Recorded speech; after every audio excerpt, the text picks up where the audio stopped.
First, I reviewed Arc 1 Wings of Fire ships. I found most of them to be stale, with little substance. Tui struggled to balance the action with the romance in these books, and it felt like the romance was always thrown in last minute.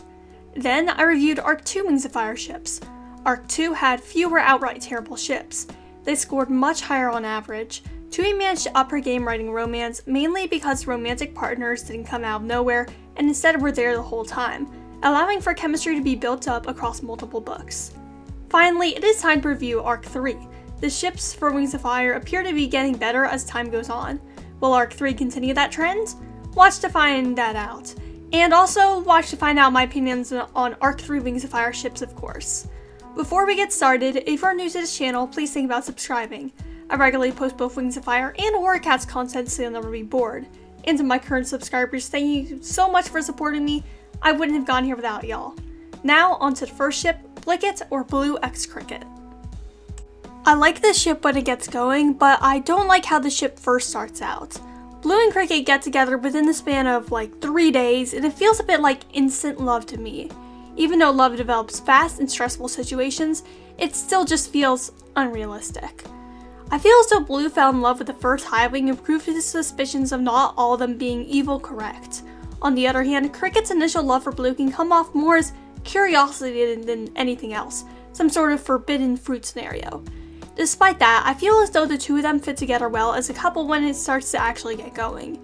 Both of them are empathetic and curious, or that be about science or other dragons' inner thoughts. They complement each other really well. I was gonna say this ship is also introvert x extrovert, but no. Cricket is pretty introverted. It's just that she's a bit more excited at everything than Blue and shows her excitement more. And maybe she actually is just 5% more extroverted.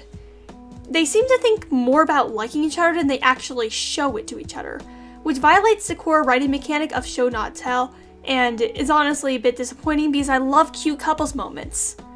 When it comes to rankings, I'll have to give this ship a B. I tried to find a good ship for Cricket, but I couldn't find any commonly shipped things for Cricket besides Blicket. So it's time for a Cricket lightning round of some ships I've seen around the fandom a few times. Cricket x Luna. I get it, artist x scientist, but I think Cricket might be a bit too nosy for her, and Luna also doesn't like high wings. C. Cricket x Sundew. Sundew doesn't like high wings either. Also, I don't think she's the patience for Cricket's nosiness as well. Cricket x Snowfall. I'm convinced this is a crack ship, but I've seen people seriously ship this before. I guess it's because they're desperate to ship Snowfall with someone due to the lack of a canon relationship for her. Safe to say, I don't like it. F. Now we have the one everyone has been waiting for, Sunlow, or Sundew x Willow. I like how this ship was built out throughout the arc, and we got little hints that Sundew is a dragon back home who she keeps secret. That way, it doesn't feel abrupt when Willow is introduced, and like Sundew got a romantic interest out of nowhere like a lot of other ships. Speaking of that, this is a ship where the two parties don't fall in love in just one day. Instead, their relationship has been happening for years in secret. The longevity of their pre-existing relationship makes them stand out from other ships that are still in the honeymoon phase. It's a breath of fresh air from having two dragons awkwardly fall in love within an unrealistic time frame. Sundew and Willow also communicate as a couple, and clearly show their love for each other. The little carving that Sundew keeps is adorable, and unexpected for a fierce dragoness like her. If there's one complaint I have about this ship, it would be that Willow is a bit flat at times. She fails to be much of a character outside of her girlfriend, in my opinion. That makes her kind of blend into Sundew, the much more complex character. Despite that, I have to give this ship an S. It is the strongest written in the series by far. Next, there's Snowfall x Sky. I blatantly do not like this ship. Part of the reason I hate it is because it combines the strongest written character with arguably the weakest written one. Snowfall has the most complex and intriguing character arc in all the books. Her book is a literal character study on her. Sky, on the other hand, is a rather flat character. He's naive, a vegetarian, but that's about it. Despite him being a borderline main character, he doesn't have much depth. Another nitpick I have on his character is that he doesn't act his age. He's an adult dragon. Despite that, he acts similar to how Tui writes much younger dragons, like Peacemaker and Cliff. It makes me wonder if having a lack of fire is comorbid with some other things.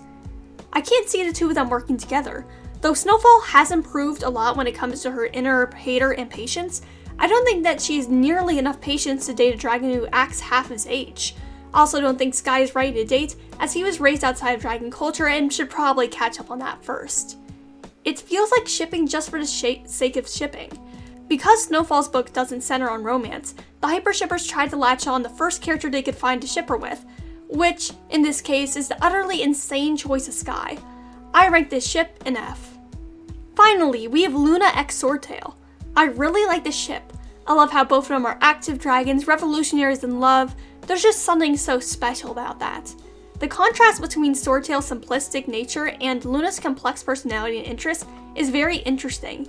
I love how Swordtail always supports her no matter what her interests are and always stands by her. I will once again reiterate that Swordtail has, and I quote, bi-wife energy. He just gives me those vibes. I also believe that if the two have dragonets, he will absolutely not stop saying dad puns. One complaint I have about this ship is that they're barely given any screen time. We see them a bit in the first book, and then we see them a little bit in the last book, but they are separated from each other for practically the entire series. I just wish we got to see more of them together and the awesome things that they could do. I was thinking about giving the ship an S, but that's reserved solely for Sunlow, so I'll give them the next highest thing, an A. So those were all the dragon ships I decided to rate today. What are your opinions on the dragon ships? Do you have any differing from mine? Comment them down below. If you like this video, feel free to subscribe. I make Wings of Fire and Warriorcast videos pretty often, and your support would mean a lot to me. And to those who've already subscribed, thank you for your continued support. I wouldn't have gotten here without y'all. Peace, Rogan out.